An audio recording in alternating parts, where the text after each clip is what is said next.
হযরত উসমান রাদিয়াল্লাহু তাআলা আনহু, হযরত আলী রাদিয়াল্লাহু তাআলা আনহুর খিলাফত শেষ হওয়ার পরে মুসলিম রাষ্ট্রের কর্ণধার এবং মুসলিম রাষ্ট্রপ্রধান হয় আমিরে মুআবিয়া রাদিয়াল্লাহু তাআলা আনহু, যিনি তার সূক্ষ্ম বুদ্ধি বলে মুসলিম উম্মাহকে একটা নয় দুইটা নয় 20 বছর পুরা মুসলিম জাতিকে নেতৃত্ব দিয়ে এসেছিলেন।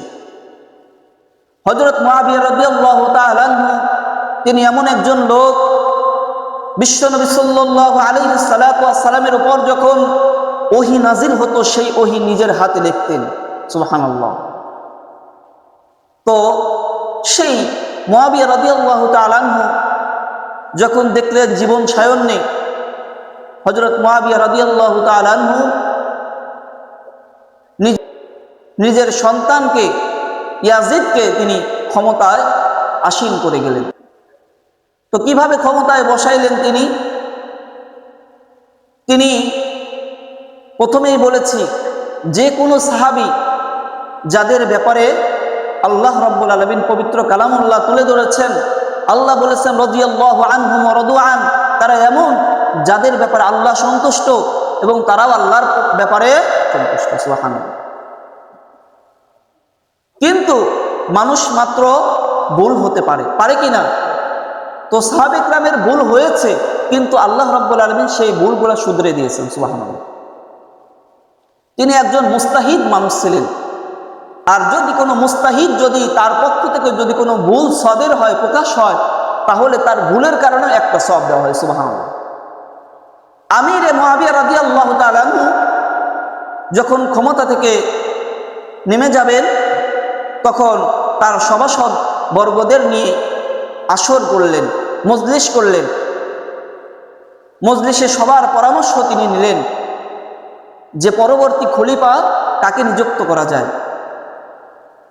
তখন সভাসদ বর্গের সবাই একটা মত দিল যে ইয়াজিদকে ক্ষমতায় বসানো হোক। এই যে সব সভাসদ বর্গ এই মতটা দেওয়ার পরেও মক্কা এবং মদিনার হিজাজের কিছু বড় বড় সাহাবী তখনও পৃথিবীর বুকে ছিল। হযরত হুসাইন রাদিয়াল্লাহু তাআলা আনহু, আব্দুল্লাহ ইবনে জুবায়ের, আব্দুল্লাহ ইবনে আব্বাস, এই সমস্ত সাহাবেরা তখনও মদিনার বুকে ছিল।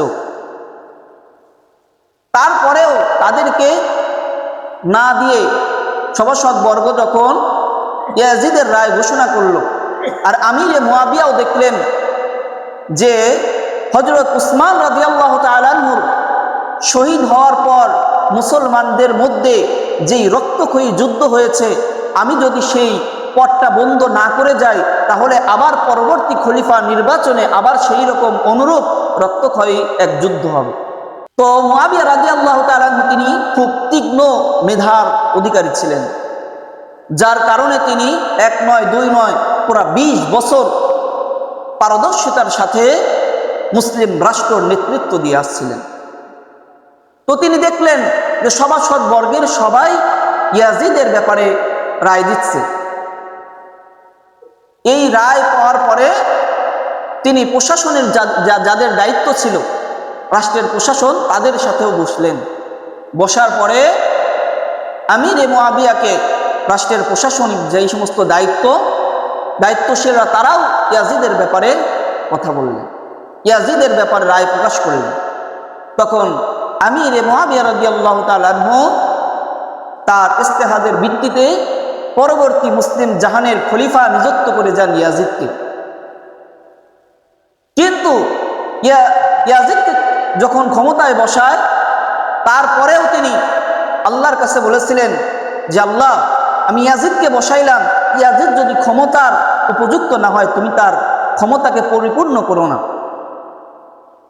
এর দ্বারা বোঝা যায় যে আমিরে মুআবিয়া রাদিয়াল্লাহু তাআলা আনহু নিজের সন্তান এই বলে ক্ষমতায় তাকে বসান নাই, বরং অধিকাংশ মানুষের রায় নিয়ে তারপরে তাকে ক্ষমতায় বসিয়েছিলেন। আর ইয়াজিদ আমিরে মুআবিয়া রাদিয়াল্লাহু তাআলা আনহুর জীবদ্দশায় কোনো খারাপ কাজ করেন নাই, যার কারণে ইয়াজিদকে মুআবিয়া রাদিয়াল্লাহু তাআলা আনহু ক্ষমতায় বসিয়েছিলেন। কিন্তু যখনই ক্ষমতায় বসলো ইয়াজিদ, তার রূপ পাল্টে গেল।